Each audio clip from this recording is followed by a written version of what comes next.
आपल्या देशाला क्रिकेट प्रेमींचा देश म्हणून सुद्धा ओळखले जातं आणि याच क्रिकेट प्रेमींसाठी आजचा दिवस अत्यंत महत्त्वाचा आहे, कारण T20 विश्वचषकाचा आज अंतिम सामना रंगणार आहे. भारत विरुद्ध न्यूझीलंड यांच्यामध्ये हा अटीतटीचा सामना रंगणार आहे. अहमदाबादचं नरेंद्र मोदी स्टेडियम सामन्यासाठी सज्ज झालंय. संध्याकाळी 7 वाजता अंतिम सामन्याचा थरार रंगणार आहे. अहमदाबादमधील नरेंद्र मोदी स्टेडियमवर आज T20 विश्वचषकाचा अंतिम सामना टीम इंडिया विरुद्ध न्यूझीलंड असा रंगणार आहे. तर या महत्त्वाच्या लढतीसाठी दोन्ही संघांचे खेळाडू आधीच अहमदाबादला पोहोचलेत. उपांत्य फेरीमध्ये न्यूझीलंडनं दक्षिण आफ्रिकेला पराभूत करत अंतिम फेरीत प्रवेश मिळवला, तर भारतानं इंग्लंडवर 7 धावांनी रोमांचक विजय मिळवत सलग दुसऱ्यांदा फायनलमध्ये धडक मारली आणि त्यामुळे आता सर्वांचं लक्ष हे अंतिम सामन्याच्या पिचकडे लागले.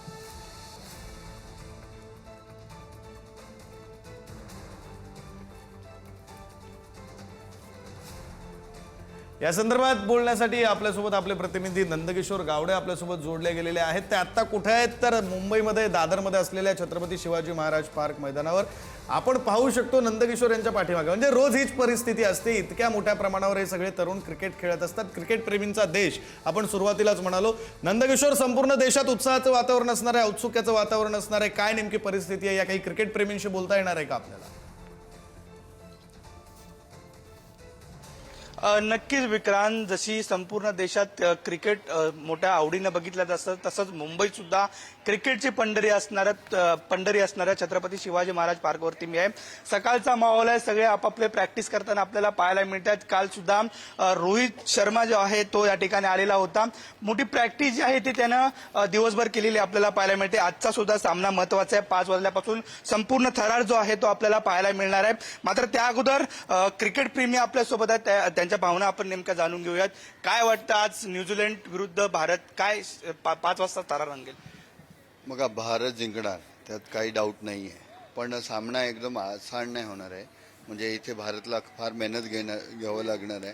कारण तुम्ही बघितलं आहे मागचा सामना कसा न्यूझीलंड खेळला आहे म्हणून. आणि आपल्या यामध्ये बॅटिंग साईडला आपण बघितलं आहे, कोणीही एकदम फिक्स आपण सांगू शकत नाही की हा खेळणार म्हणून. कोण येतोय, एक खेळतोय, पण बाकीचे एवढं खेळत नाही आहे. तरी आत्ता जी टीम आहे ती प्रॉपर आहे.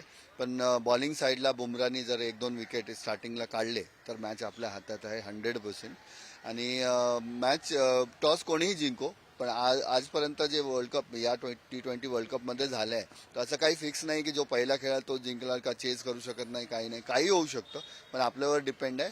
पण इंडिया फॉर्ममध्ये आहे, इंडिया जिंकणार 100% गॅरंटी. बॅटिंगचा फॉर्म सुद्धा असला पाहिजे. बुमराह बॉलिंग करेल, विकेट सुद्धा काढेल, इतर सुद्धा बॉलर आहेत. कशा पद्धतीनं फॉर्मॅट असला पाहिजे, काय वाटतं? बघा, लास्ट फॉर्मॅट जो होता तो प्रॉपर होता. फक्त शर्माला आपण सोडलं तर बाकी जण प्रॉपर खेळत होते. काही असं नसतं की कोण खेळला नाही. पण दोन्ही साईडने चांगली टीम असल्यामुळे ते बॅटिंगवर थोडा प्रभाव तर येतोच. पण सर्व फॉर्ममध्ये आहेत, ते खेळतील 100%.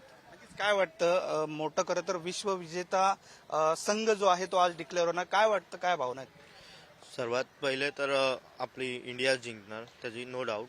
पण आपल्याला बॉलिंग साईडमध्ये थोडं स्पिनरवर काम करायला लागेल, कारण का लास्ट मॅचमध्ये आपण बघितलं असेल वरुण चक्रवर्तीला. प्रेमींच्या या सगळ्या प्रतिक्रिया महत्त्वाच्या आहेत. तुम्ही या प्रतिक्रिया समजून घेत राहा. आपण आपल्या पाहुण्यांकडे जाऊया. आपल्यासोबत क्रीडा समीक्षक निमिष पाटगावकर सर जोडले गेलेले आहेत. आपण त्यांच्याकडे जाऊया. निमिष सर, स्वागत आहे तुमचं पुढारी न्यूजमध्ये. भारत फायनलमध्ये पोहोचलेला आहे. आता आजची काय स्ट्रॅटेजी असेल, भारताची काय स्ट्रॅटेजी असलं पाहिजे, कोणतं आव्हान असणार आहे, कोणता खेळाडू सर्वात मोठी डोकेदुखी ठरू शकतो, काय आपलं विश्लेषण? नमस्कार. मी कालच अहमदाबादला येऊन पोहोचलोय आणि मी जे बघितलं पिच, मला वाटतं या सामन्याकरता असेल ते सर्वात महत्वाचं असेल. तर असा अंदाज अजून ऑफिशियली झालेला नाही, पण ते पिच आहे ते रेड आणि ब्लॅक सॉइल मिक्स असं पिच असेल. म्हणजे जे वानखेड्याला पिच होतं साधारण तसाच पिच असेल. त्यामुळे इथे धावांचा पाऊस व्हायची शक्यता आहे. 200च्या वरती रन्स निघतील अशी अपेक्षा आहे. इथलं हवामान प्रचंड गरम आहे, पण रात्री बऱ्यापैकी थंड होत असल्यामुळे दव पडतं. हल्ली तो स्प्रे मारतात, पण त्याचा इफेक्ट काही वेळाच राहतो. त्यामुळे दव दुसऱ्या डावात पडायची शक्यता आहे.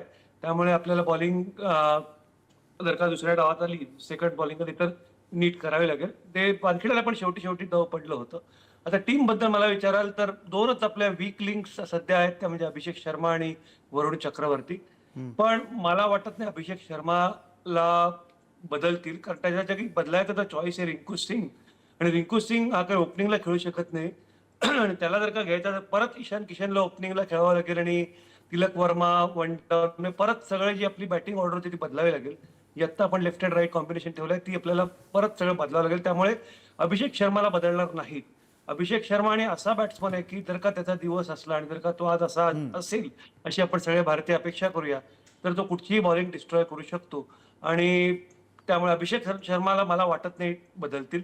वरुण चक्रवर्तीचा प्रॉब्लेम असा आहे त्याचा कॉन्फिडन्स जरा कमी वाटतोय आणि त्याची लेंथ चुकतीये गेल्या सुपर 8 पासून. पण तो एक हुशार बॉलर आहे. त्यामुळे इथल्या मैदानावर वरुण चक्रवर्तीला ठेवायचं का कुलदीप यादवला घ्यायचं हाच एक मला वाटतं मुख्य प्रश्न आहे. तुम्ही मला विचाराल तर कुलदीप यादवला घेतलं पाहिजे कारण कुलदीप यादव मॅच विनर आहे. कुलदीप यादवने आतापर्यंत न्यूझीलंडला अडचणीत आणलेल्या आधीच्या प्रत्येक एन्काउंटरमध्ये जेव्हा त्याला संधी मिळाली तेव्हा आणि त्याच्याकडे ते व्हेरिएशन आहे ते बघता न्यूझीलंडची जी मिडल ऑर्डर आहे चॅपमन, रवींद्र किंवा ग्लेन फिलिप्स यांच्या विरुद्ध तो नक्की चांगला ठरेल. आपल्याला पॉवर प्लेमध्ये सॅफर्ट आणि फिन ॲलन ही जोडी फोडावीच लागेल कारण त्यांनी दक्षिण आफ्रिकेविरुद्ध काय केलं ते बघितलं.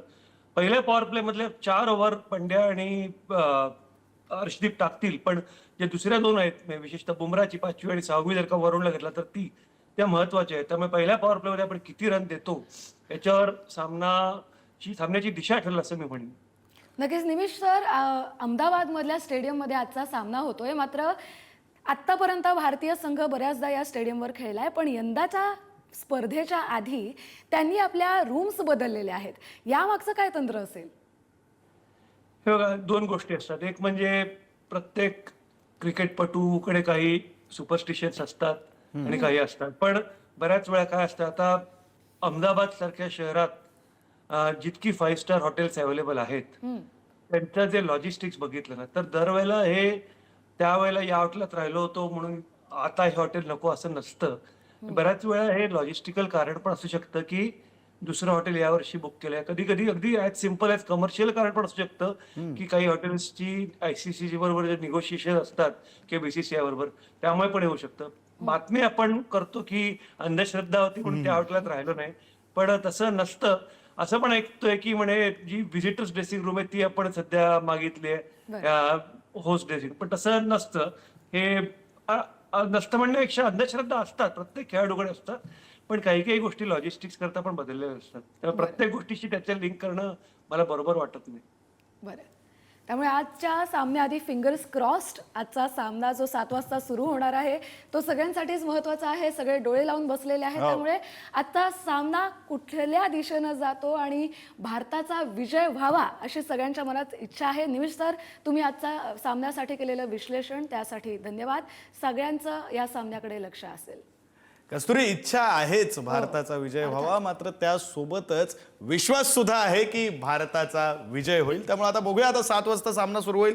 काही तास उरलेले आहेत आपण सामन्याकडे लक्ष देऊया.